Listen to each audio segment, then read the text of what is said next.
और वित्त मंत्री निर्मला सीतारमण आज बजट पेश करने वाली है। टैक्स पेयर को थोड़ी और राहत मिल सकती है, चुनावी राज्यों को भी सौगात मिल सकती है। तो ये बजट काफी अहम है क्योंकि ये बजट जो है उस समय पेश हो रहा है जब भारत पर अमेरिका ने 50% टैरिफ लगा रखा है। ऑपरेशन सिंदूर के बाद का ये पहला बजट है और चुनावी राज्यों को इसमें बड़ी सौगात मिल सकती है।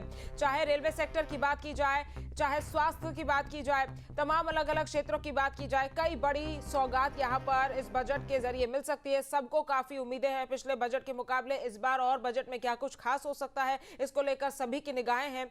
सोने और चांदी की कीमतों में जिस तरह से उछाल आया है, हालांकि बीते दिनों चांदी की कीमतों में गिरावट भी दर्ज की गई है, लेकिन पहले के मुकाबले सोने और चांदी के दाम काफी ज्यादा बढ़े हैं। तो इन सब के बीच किस तरह से ये बजट खास हो सकता है, इसको लेकर सभी की निगाहें आज के इस बजट पर रह सकती है। क्या कुछ वित्त मंत्रालय की तरफ से राहत मिडिल क्लास के लोगों को मिल सकती है, व्यापारी वर्ग के लोगों को मिल सकती है, और तमाम इंपोर्ट एक्सपोर्ट में किस तरह से यहाँ पर बदलाव किए जा सकते हैं, कौन सी नई नीति लागू की जा सकती है, कौन से नए नियम यहाँ पर सामने आ सकते हैं व्यापार को लेकर। क्योंकि देखिए अभी हाल ही में भारत और ईयू एफटीए के बीच मदर ऑफ ऑल डील्स भी साइन हुई है। तो तमाम चीजों को ध्यान में रखते हुए किस तरह से भारत अपने मार्केट को बढ़ा सकता है, वैकल्पिक मार्ग अपना सकता है, इन सभी पर आज यहां पर हमें बजट में कई बड़ी सौगात देखने को मिल सकती है।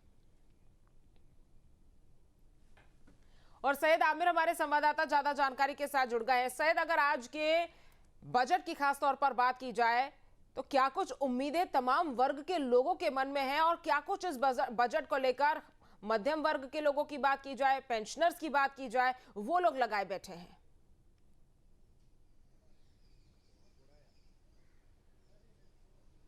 देखिए, लोगों की उम्मीदें तो बहुत ज़्यादा रहती हैं। बजट से बजट जब भी आता है तो लोग सोचते हैं, जो सैलरीड क्लास है सबसे ज़्यादा वो उसको इंतज़ार रहता है कि सैलरीज में किस तरह से टैक्स डिडक्शन जो है वो उस पर छूट मिल सकती है।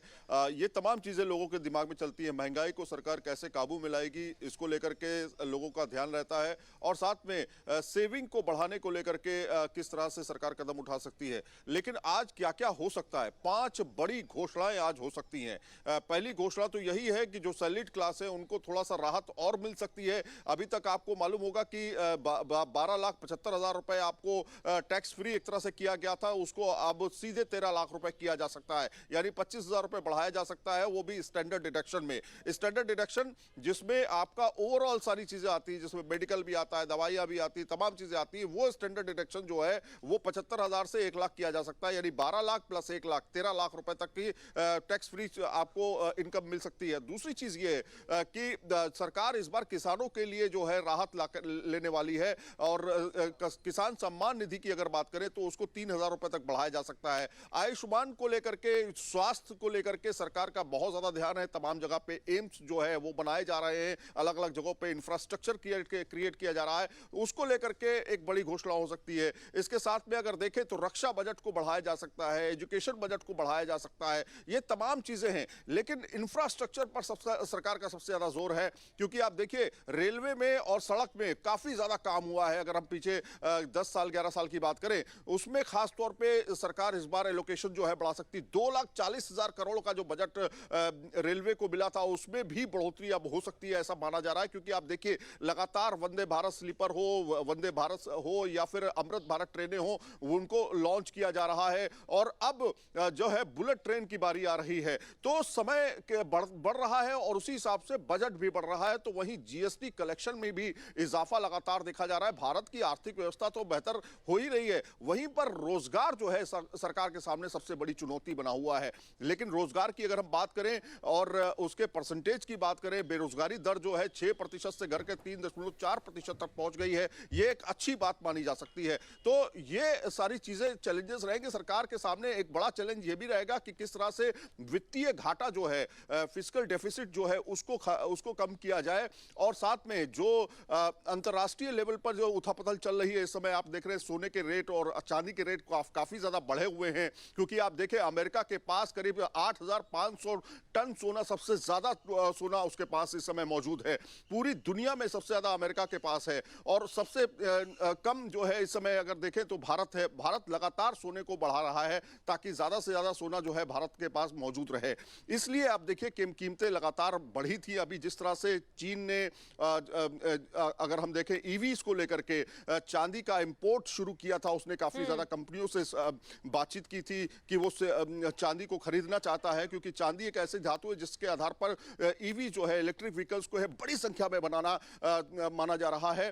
तो इस तरह की तमाम चीजें पूरे विश्व में हो रही हैं, और जिस तरह से पूरे संकट, एक तरह से वित्तीय संकट देखें पूरे विश्व में है, भारत उस जगह पर अच्छी पोजीशन में माना जा सकता है।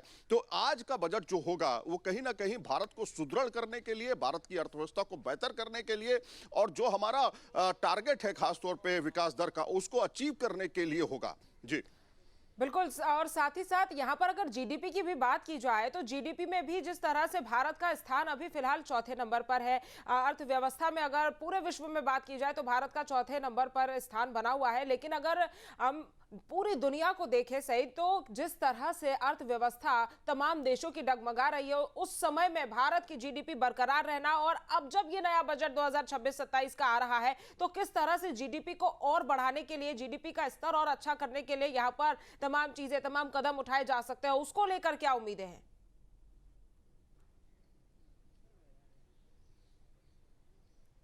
देखिए, जीडीपी को लेकर के, विकास दर को लेकर के जो अनुमानित जीडीपी है उसको, उसके लेकर के आर्थिक सर्वे में ही कहा गया था 6.8 से 7.2 तक जीडीपी जो है वो अनुमानित है, मतलब इस पोजीशन पर रह सकती है। ये कोई खराब जीडीपी नहीं है, क्योंकि अगर आप देखें तो महंगाई दर जो है वो महंगाई दर 4% तक रह सकती है, ऐसा माना जा रहा है, क्योंकि ये आर्थिक सर्वे में इसके बारे में बात की गई थी कि 2% की बढ़ोतरी हो सकती है। लेकिन जीडीपी को लेकर के भारत सरकार जो है साफ तौर पर आश्वस्त है, क्योंकि यहाँ पर कंजम्पशन और डिमांड जो है वो काफी ज्यादा है। अगर भारत के ही लोगों की बात करें, भारत में अगर हम देखें कि जो लोकलाइज्ड प्रोडक्शन है उसको सरकार ज्यादा से ज्यादा फोकस कर रही है, इसीलिए आप देखिए लगातार स्टार्टअप्स जो हैं उनको बढ़ाया जा रहा है, मेक इन इंडिया को बढ़ाया जा रहा है, और वन सिटी वन प्रोडक्ट को ज्यादा से ज्यादा फोकस किया जा रहा है, ताकि एक शहर एक प्रोडक्ट जो है मैन्युफैक्चरिंग, जो लोकल लेवल पे मैन्युफैक्चरिंग है उसको बढ़ावा मिले, और छोटे शहरों से विदेशों तक माल पहुंचे उसको बढ़ावा मिले। इसलिए सरकार छोटे मझले उद्यमियों को भी आगे बढ़ाने की बात कर रही है। तो साथ में लगातार आप देखिए बड़े इंडस्ट्रियलाइजेशन जो है उनको भी बढ़ाने की कोशिश की जा रही है, ताकि एक्सपोर्ट जो है हमारा बढ़ सके, एक्सपोर्ट जो है दूसरे देशों के मुकाबले सरप्लस हो सके। हालांकि चैलेंजेस अभी भी हैं, अगर आप चाइना से इंपोर्ट की बात करते हैं, एक्सपोर्ट की बात करते हैं, काफी ज्यादा गैपिंग अभी भी है, लेकिन उसको मीट आउट करने के लिए लगातार सरकार कोशिश कर रही है। और यही चीजें हैं, यही टूल्स हैं, यही टेक्निक है कि हम अपनी जीडीपी को बेहतर कर सकते हैं, भारत की लोगों की लाइफ को बेहतर कर सकते हैं। और जैसे कि आपने देखा पर कैपिटा इनकम जो है भारत की वो धीरे धीरे बेहतर हो रही है, लोगों की लाइफ स्टाइल बेहतर हो रही है। वो कोशिश कर रही है सरकार की बजट के माध्यम से लोगों को बेहतर किया जा सके। सबसे बड़ी चीज यह है कि स्वास्थ्य और रोजगार और साथ में शिक्षा, इस पर सरकार का जोर लगातार रहा है, और साथ में इंफ्रास्ट्रक्चर, ताकि सरकार चाहती है कि ज्यादा से ज्यादा लोग जो हैं रोजगार से जुड़े, और जी राम जी और तमाम जैसी योजनाओं को लेकर के जो सरकार आई है उससे कहीं ना कहीं लोगों को उसका लाभ मिल सके, ताकि ज्यादा से ज्यादा इन्वॉल्वमेंट जो है लोगों का अर्थव्यवस्था में हो। लेकिन आमिर, विकसित भारत 2047 का लक्ष्य भी सरकार लेकर चल रही है। अगर डिफेंस सेक्टर की इसमें खास तौर पर बात की जाए, क्योंकि हम देख रहे हैं देश दुनिया में जिस तरह से स्थिति बनी हुई है, चाहे Russia, Ukraine, America, Israel, Iran, Iraq, इन देशों की बात की जाए, तो कहीं ना कहीं भारत भविष्य के लिए अपने आप को तैयार करने के लिए डिफेंस सेक्टर में भी काफी ज्यादा निवेश कर सकता है। क्योंकि पिछली बार भी हमने देखा था कि पिछले बजट में भी किस तरह से डिफेंस के सेक्टर में भारत ने, और बजट में भारत ने काफी ज्यादा निवेश किया था।